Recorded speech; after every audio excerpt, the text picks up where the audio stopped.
tell everybody how we met. So Nylz and I met at a CBRE Black History Month event back in 2019 now.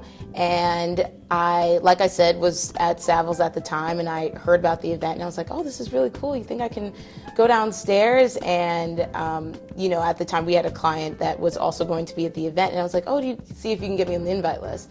And so I went to the event, and as you know, I was just there to network and poke around. And Nylz the next day had actually reached out to me and said, you know, hey, I saw you at the event. Do you want to talk more? And I was like, you know, I already have a position, and at the time that was what I was sticking with. And, you know, but that event alone, just seeing all the other Black faces in the room, the other Black professionals in real estate, the other students that, to my knowledge, at Temple, I had friends, but I was one of the only Black girls there, so I, you know, don't get to see other Black students interested in real estate that often. So that was a good experience for that, just to see the students at the other HBCUs in the area that I didn't even know, like I said, were interested in real estate because I didn't think that they had programs. So that is how we met, and we've stayed in touch ever since, and you've been such a help to me. So can you plug that client's name? Can you share that client's name that you reached out to, the lady that you reached out to said, hey, can you get me on this list? Oh, so I reached out to our client from Jefferson. I reached out to Dominique. And so I said, Dominique, can you get me on this list? And can you tell them who Dominique is? Dominique is the vice president of real estate at Jefferson, and she handles their real estate portfolio. And at the time, she was just transitioning to that role from the city. So I had known her from the city, from a Temple real estate symposium. And so I was like, oh, I already know Dominique. Can you just email her and ask if I can get on the list, because the registrations were closed. And I was like, but it's just downstairs. So she got me on the list, and I was able to attend. Yeah, exactly. And I wanted you to share that because I want people to understand that. Well, first let me back up. So Dominique hit me up via text. And she said, hey, because we had already closed out or we were about to close out the registration list. And she hit me up directly and said, hey, can we get Kieara on the list? I have a student, and I never met you. And obviously Dominique was one of my guest speakers, or my panelist speakers.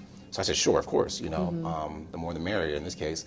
And so we added you to the list.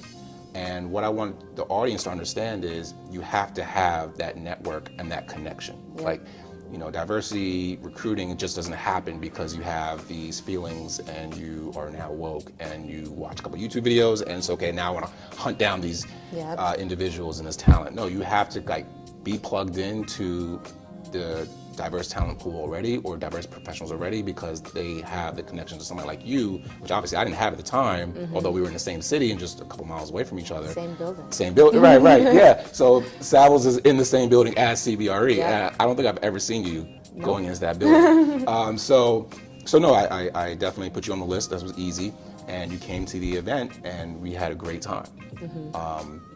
So another thing I want to add on to that is, you mentioned you already had a role. You were already interning at your former employer. And so here's another thing when it comes to recruiting and any kind of talent, not just diversity, any kind of talent, the follow-up, right? So I followed up with you, right? Got your resume, followed up with you, and we had lunch. I took you out to lunch, took you to the office. It was easy because we shared the same building, but if you were across the city, I would have met you somewhere across the city, right? So I recognized instantly your enthusiasm at the event, you were networking with everybody, as well as after seeing your resume and saw that you had some internship experience, as well as you're a Temple alum or a Temple alum, I had to at least meet you. And I already saw you had the role or had the job.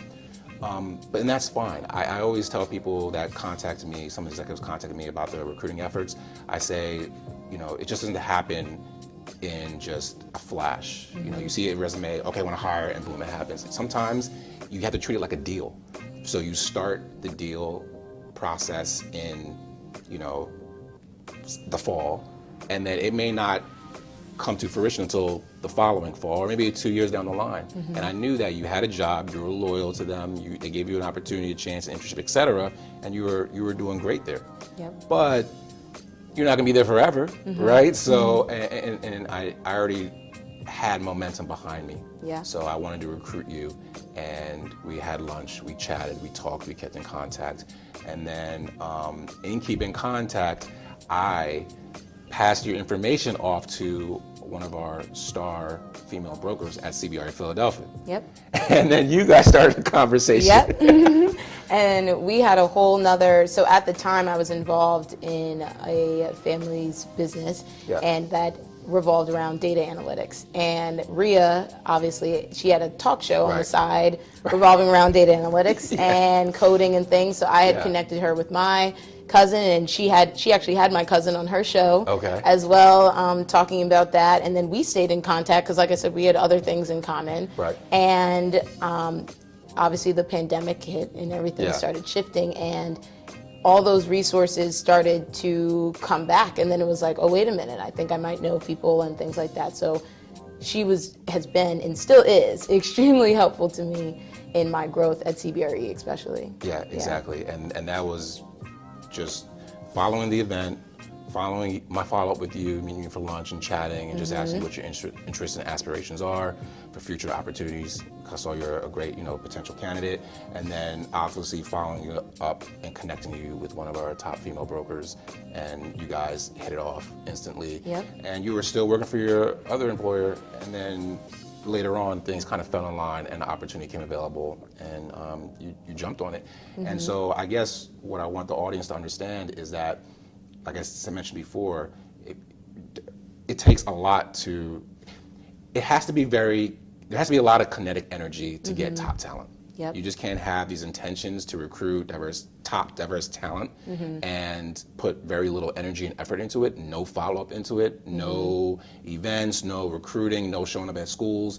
If you don't put in that type of effort, you're not going to get the results you want. And that's pretty much for anything in life. And like I said before, you have to treat it like a deal. And I treated you, I hate to say this, but I treated our relationship early on, like a transaction. Like I had to close on getting you in, and I knew the different people to put you in front of and the relationships that would help. And even if it was 2 years later, 3 years later, that was fine. Like, I had to build a pipeline, and you were one of my first candidates in that pipeline. And I guess probably like a year later, how long did it take? So that was 2019. Okay. I started January 2021, so almost 2 full years later. Yeah. So Yep. So it took. But now CBRE Philadelphia has like one of the top talents. Let's forget color, just talents in the city from Temple U. I mean, you can't have a better candidate or broker like yourself, right?